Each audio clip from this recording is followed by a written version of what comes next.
Yo, what's going on, guys? So I just ran an infinite game. I crashed on wave like 960 something. It's on the leaderboard, or not 960. 968 or 986. Don't remember. But anyways, the team I was playing with ended up dying at wave 1000. And I ended up getting 8 tickets from this. So obviously, this is a video of me using them. Yeah, my game ended up crashing. I don't know why, but anyways, I have 6 tickets left. So here we go. I'm gonna use them. Actually, while I'm using them, I'm just gonna take this time to kind of talk about the wheel, I guess. Obviously, all the chances are right there on that little board next to me. Dante is the secret. You have a 0.05% chance of getting him, which is hold on, I think that's 1 in 2,000. Just off the top of my head, I'm not sure if that's right. But I'm pretty sure it is. Then Piercer is a 2% chance, which is a 1 in 50, obviously. The 2 other skins, Crusher and Slicer, I'm pretty sure it's what they're called, are a 8% chance, which is like, I don't know. It's like 1 in 12 or something like that, not doing the math off the top of my head. They're not that hard to get. I mean, obviously, as you can see, I just rolled that one. That's not even, I already had that skin too. Pretty sure I rolled it twice here, just during these rolls, and I already had the skin to begin with. And then you have the money 2, which is the green money, the yellow, I mean, sorry. It gives you a little bit more money than the original, and you also have 2 times tickets, which is I don't know the percentage of either of those off the top of my head. You can go check. They're not like crazy rare or anything like that. So yeah, as you can see right here, this is a leaderboard. That's my team. I'm the only one that didn't make it to wave 1000 because my game crashed.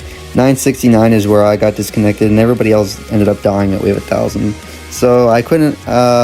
There's no video of the boss, which kind of sucks. But it is what it is. So anyways, in this video, I really just wanted to showcase the new ALTS.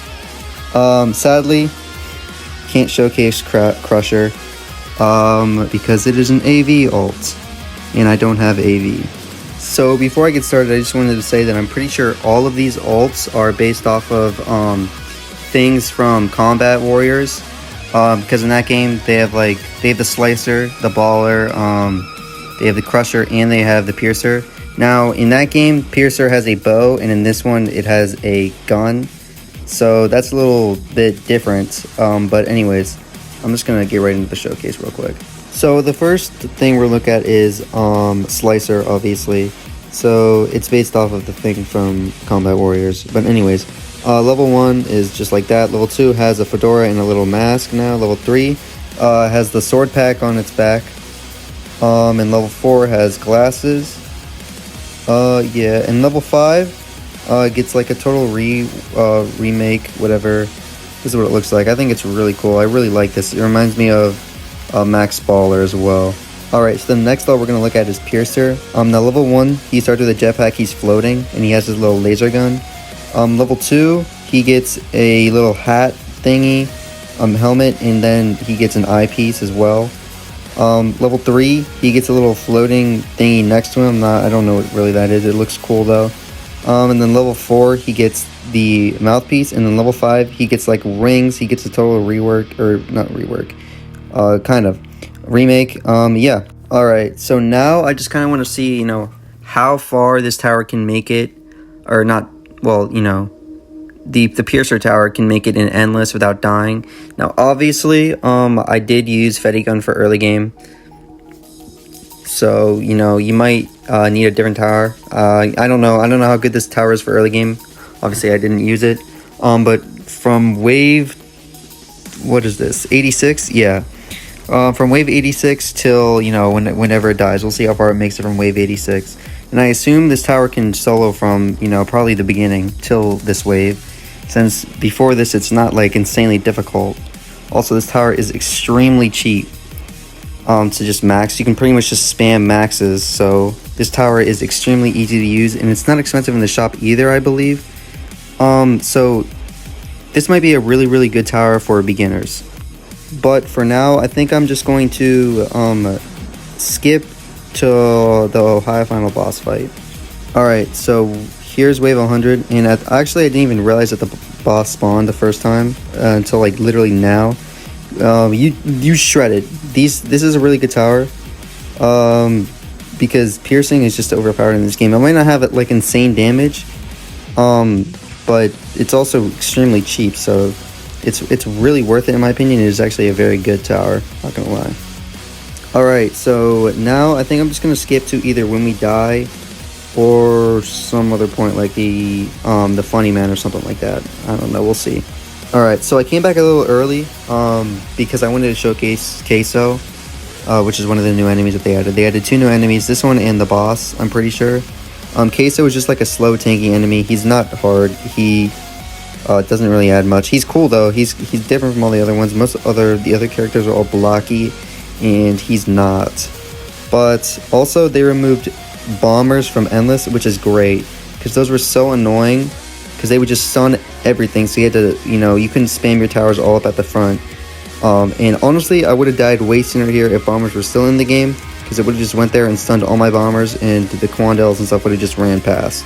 But luckily, bombers are gone, so that will make, honestly, farming with Cat Girl way easier, because the only reason that you would die with Cat Girl before wave 200 was because the bombers would stun everything, and then the Quandels would just run past and kill you.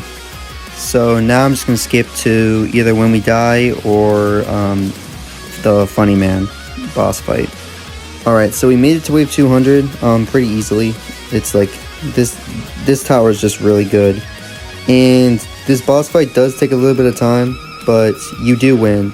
So this tower is honestly really good considering it's cheap in the shop and in game, and it's really more of an early game tower, and it's probably going to be crazy good for events because of how cheap it is. I'm not really sure. But considering this tower is meant for to be an AoE tower and not a boss killer type tower, it is extremely good. Yeah, I don't know. Honestly, if you're new to this game and you don't have any crazy good towers, I would recommend getting this one, because it is not many towers can solo not only to wave 200 but actually beat the boss on wave 200. So this is like a really good early game, beginner type tower.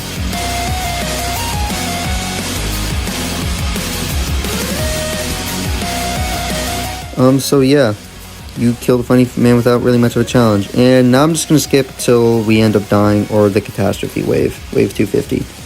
Alright, so as you can see, wave 208, not much after funny man. Enemies start having a ton of HP, the scaling is crazy. And you really start struggling very quickly. Again, the Quandels are the issue. None of the other towers are that hard. The Quandels are just fast and extremely tanky, so you'll end up dying to them.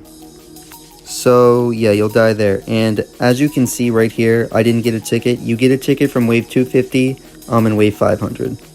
Alright, so clearly the new camper tower is actually insanely overpowered. It only costs 7,500 coins in the shop, which is really easy to get, so it is one of the best towers in the game for new players to get, honestly.